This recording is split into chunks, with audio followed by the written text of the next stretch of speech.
The Lion Inside. A book by Rachel Bright and illustration by Jim Field. In a dry, dusty place where the sand sparkled gold stood a mighty flat rock, all craggy and old, and under that rock in tiny full house lived the littlest, quietest, meekest brown mouse. He was so very tiny, so incredibly small, that nobody noticed him ever at all. He got trod on and sat on and missed out for stuff, ignored and forgotten. Yes, mouse life was tough. Meanwhile, far above, on top of the rock, times were quite different. It was Lion o'clock. This huge, toothsome creature made sure everyone saw how important he was by how loud he could roar. He was head of the pack. He was shouty and tough. He loved showing the crowd he was made of strong stuff. Yes, all were impressed by this mighty king cat. If only, thought Mouse, I could be more like that.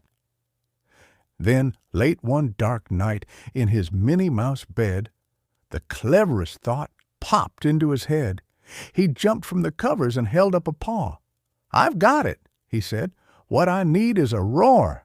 I mean, what if this mouse with the weeniest squeak was a little more grrr and a little less meek?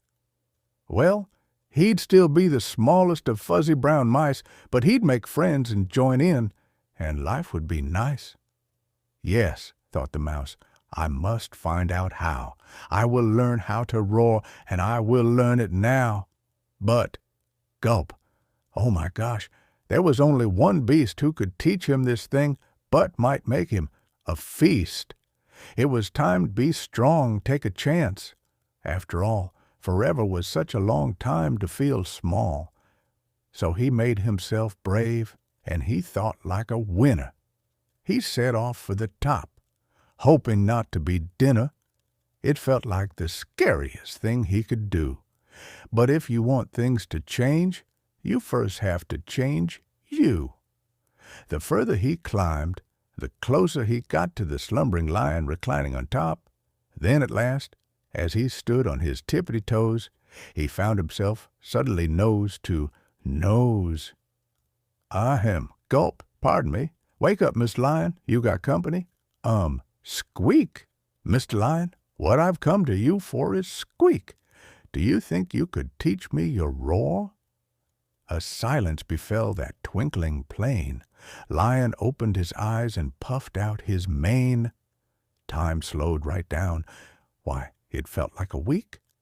Then he opened his mouth and let out an "Eek!" The lion was shaking, his paws all a fumble. He was backing away with a scrambling tumble. "Don't hurt me," he whimpered. "Oh, try to be nice." Well, my goodness, this lion was frightened of mice. "Don't worry," Mouse peeped. "I'm a friend, not a foe. Let's rock this together. We'll have fun, don't you know?" That was a magical moment for sure, when Mouse didn't feel at all small any more. He had found his true voice and learned to speak out. And for that, you don't need to roar or to shout. And from that day and always the two were a pair. They both liked that rock better, now that rock was to share. The mouse, while still little, felt big in his head. And Lion, he still roared, but with laughter instead. Yes, that day they both learned that no matter your size, we all have a mouse and a lion inside.